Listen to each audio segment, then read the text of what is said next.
What's up, family? Welcome back to the Stop Sinking Show, where we go from struggle to flow.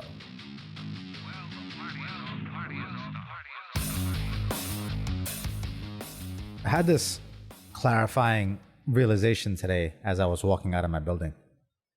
I often wonder, what makes a good day?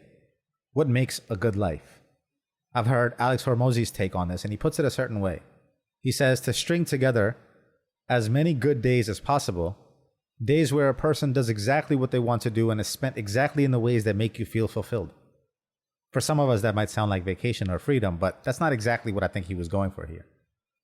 The idea is that if you string together enough of such days that you can call good, that it makes up for a good life. And I like that definition. The hole that it left me with, though, was still trying to figure out, what exactly is it that I would consider good? I'm not someone who knows clearly that I like long walks in the park or on the beach. It's not something that I could tell you clearly. Sometimes I have trouble knowing my own wants or knowing what it is that I would choose to do if I enjoyed so much that I would want to live it over and over again. It's a really hard question for me. Today, I had some such clarity come to me that I think answers a bit of that question.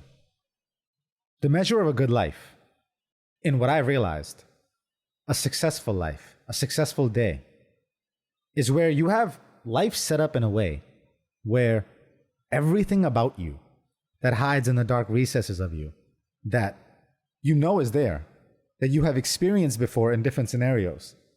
The measure of a successful life is to have enough of each of those experiences where each part of you gets to come out and be explored and then be experienced by you, so that you remember that those parts of you actually exist, that you are all of those things still.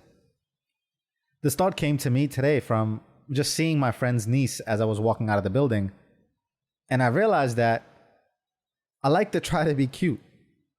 I like talking in baby voice. I like having fun. I like being silly.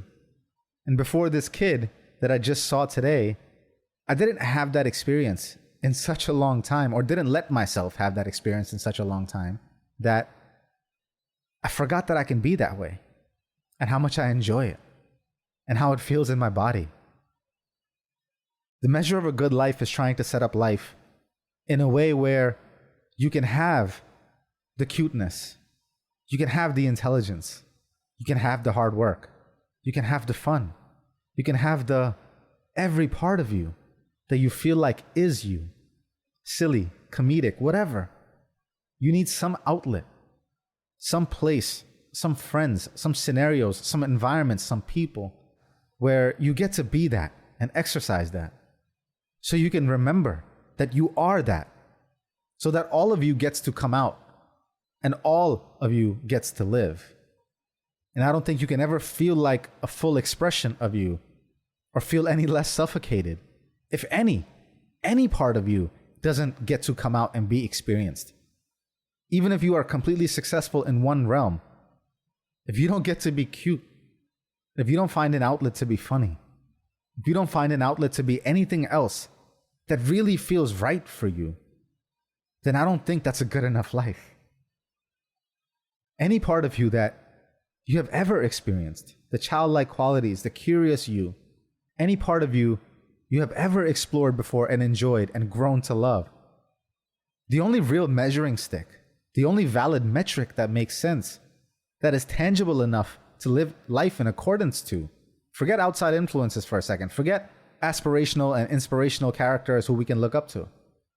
If you just lived your life, if you just lived your days, and each one of those days, or a series of them in a week, were set up in a way that brought out and called for you to be in all of these states, all of these qualities that you enjoy, that you feel good in, that feels good in your body, to be the full spectrum human that you are. To me, that is a good life. I love you, family. Stay true always. I see you on the next show.